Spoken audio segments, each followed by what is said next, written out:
Quem olha para o antigo estádio São Paulo, celebrando um Napoli cada vez maior na Itália, conquistando títulos, e para a seleção da Argentina, tricampeã do mundo com uma grandeza conquistada após muitos jogadores talentosos ao longo da história, e tendo em Messi provavelmente seu melhor jogador de todos os tempos, talvez não saiba que nas favelas de Buenos Aires, mais precisamente em Villa Fiorito, no começo dos anos 60, um menino cabeludo, baixinho e canhoto, com extremas dificuldades financeiras, tendo uma mãe que muitas vezes ficava sem comer para poder alimentar os filhos, teve ali surgindo um dos maiores nomes da história do esporte e um dos heróis mais endeusados e controversos que já chutaram uma bola. Vamos falar de Diego Armando Maradona.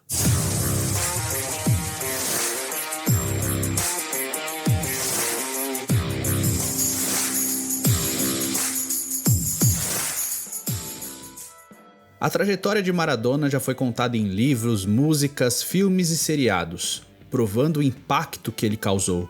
Ídolo global, rosto conhecido em qualquer canto do mundo, foi símbolo de luta, erros e superação, principalmente para as camadas mais populares, de onde ele próprio veio. Com jogadas inimagináveis e uma capacidade única de transformar o impossível em realidade, entrou para a história. Uma conexão entre povo e jogador que pareciam um só. Uma simbiose, um encontro de almas. Maradona venceu, menos que outros grandes, é verdade, mas acabou por fazer isso ao lado dos desfavorecidos, desafiando o sistema. Venceu também com a seleção da Argentina, levando um time limitado ao topo do mundo e provando, como ninguém antes ou depois, que só um jogador, com liderança e genialidade, pode mudar a história, até mesmo em um esporte coletivo. Falar de Diego Maradona é mergulhar em um mar de histórias, ângulos e interpretações, correndo sempre o risco de cair na obviedade ou na pura idolatria. Mas se há um traço que o diferencia da maioria dos gênios que passaram pelos gramados, é sua capacidade de convencer times inteiros, jogadores que sem ele jamais sonhariam com títulos, de que era possível vencer, e mais, de realmente vencer fazendo história. O futebol tem seus feitos épicos, mas talvez nunca tenha existido alguém como um Atlas moderno, que carregasse nos ombros o destino de suas equipes até as vitórias. Maradona fez isso repetidas vezes, recusou os supertimes e preferiu a rebeldia. Passou pelo Barcelona, sim, numa fase muito distante dos tempos áureos. Foi contratado a peso de ouro pelo clube espanhol e ganhou diversas regalias no clube. Porém, seu comportamento errático, apesar da genialidade em campo, colidiu com muitos desmandos fora dele, com brigas, e foi praticamente expulso da Espanha. Acabou indo a contragosto para o modesto Napoli da Itália, um clube sem tradição, e o colocou no mapa mundi do futebol mundial. Antes de sua chegada, o clube jamais havia conquistado o campeonato italiano. Depois que ele se foi, levou mais de 30 anos para vencer novamente o Scudetto. Em 7 anos com os napolitanos, ganhou 2 deles, uma Copa da Itália, uma Copa da UEFA e uma Supercopa. Os números: 115 gols em 259 partidas e mais de 100 assistências. Eles contam só uma parte da história. El Pibe d'Oro. E além do craque, inspirava, entrava na alma dos companheiros, criava laços de confiança quase cegos. Por ele, outros se anulavam, cediam espaço, jogavam por algo maior. Maradona fazia os outros acreditarem. Ele era um vencedor e fazia dos outros vencedores também. O Napoli desembolsou 13 bilhões e meio de liras após uma negociação cinematográfica para levá-la ao sul da Itália. Mais de 70 mil pessoas lotaram o antigo estádio São Paulo. Uma recepção que deu o tom do que viria pela frente. Diego sabia que chegava a um time pequeno, que havia escapado por 1 ponto do rebaixamento na temporada anterior. Tinha ao lado mais operários do que craques. Era um extraterrestre que precisava construir algo duradouro. Aos poucos, a equipe foi crescendo. 8º lugar no primeiro ano, 3º no segundo e, enfim, o primeiro Scudetto em 1986-87.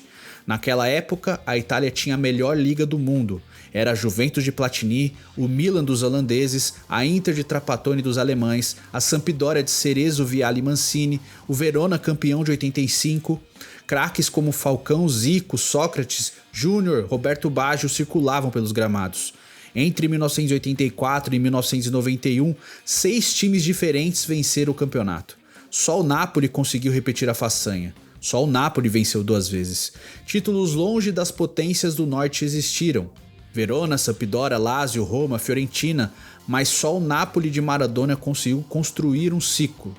Uma revolução que exauriu o elenco e o próprio Maradona, até ele tentar sair sem sucesso. Ficou, venceu mais um Scudetto em 89 e 90 e depois, punido por uso de entorpecentes, encerrou de maneira melancólica sua passagem pela cidade. Mas foi o suficiente para se tornar um deus para o povo napolitano. Maradona descobriu Nápoles, colocou a cidade no mapa do mundo. O pobre sul italiano finalmente tinha derrotado o rico norte. Fez a torcida de Nápoles torcer por ele e para a Argentina diante da Itália na semifinal da Copa de 90, com um discurso impactante. Durante 364 dias do ano, vocês são considerados pelo resto da Itália como estrangeiros em seu próprio país. E hoje, precisam fazer o que eles querem, torcer pela seleção italiana. Eu, por outro lado, sou napolitano os 365 dias do ano. Também na seleção, em tempos de pouco talento ao redor, Maradona precisou fazer muito com pouco. Estreou aos 16 anos, mas acabou cortado da Copa de 78 por Menotti, que o considerava jovem demais. Brilhou no Mundial Sub-20 e assumiu o protagonismo em 82, mas a campanha caiu diante de Brasil e Itália. Expulso no fim da competição, Diego amadureceu. Em 86, Bilardo montou o time à sua maneira, inclusive abrindo mão de craques como Passarella e Ramon Dias, com quem Maradona não se entendia. Deu tudo certo. Participou de 10 dos 14 gols da seleção na Copa. 5 gols e 5 assistências, deu passes preciosos, fez o icônico gol de mão contra a Inglaterra, cheio de carga política, e depois o chamado gol do século, driblando metade do time adversário. Despachou a Bélgica na semifinal e na final superou a Alemanha. A maior atuação individual em uma Copa do Mundo, dizem. O atacante inglês Peter Beardsley disse: se Maradona tivesse nascido em Toronto, o Canadá teria sido campeão do mundo. Não havia argumentos, era isso. Tentou repetir o feito em 90, com uma seleção ainda mais limitada e com um corpo já em declínio. A Argentina passou por Brasil, Iugoslávia e Itália.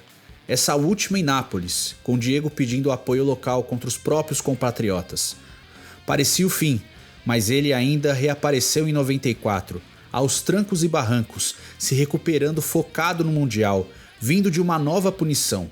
Fez um golaço contra a Grécia, mostrou fúria e alegria contidas, mas caiu no exame antidoping por efedrina, o remédio que o ajudou a potencializar seu desempenho, após o jogo contra a Nigéria. Foi o adeus definitivo, 34 gols mágicos em 91 jogos. Uma Copa vencida, outra batida na trave e a sensação de que se ficasse em 94, conduziria a Argentina com a geração mais forte desde sua estreia, com Batistuta, Redondo, Simeone e Ortega, novamente ao título. Diego nasceu em 1960 e morreu em 2020.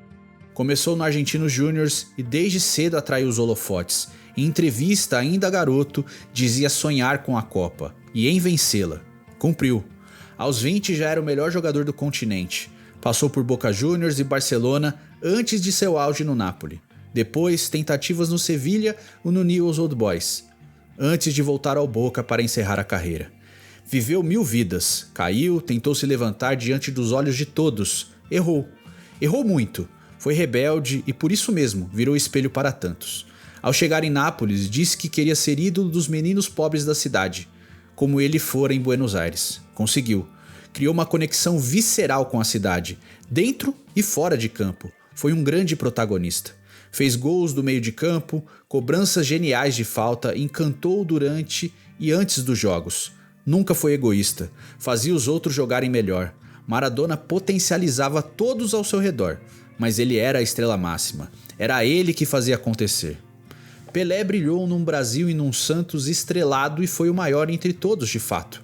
Cruyff brilhou no Ajax, tricampeão da Champions League, e na seleção holandesa.